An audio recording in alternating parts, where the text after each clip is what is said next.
మొదటి దినవృత్తాంతములు 4:9-10.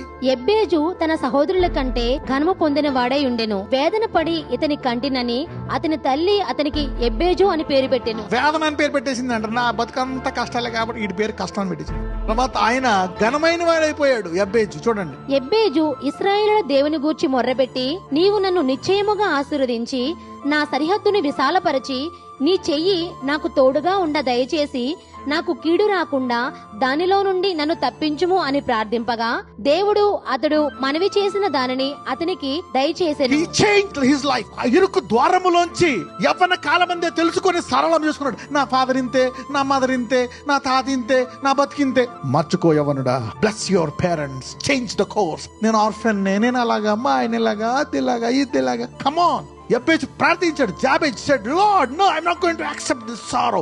Lord, will you bless me?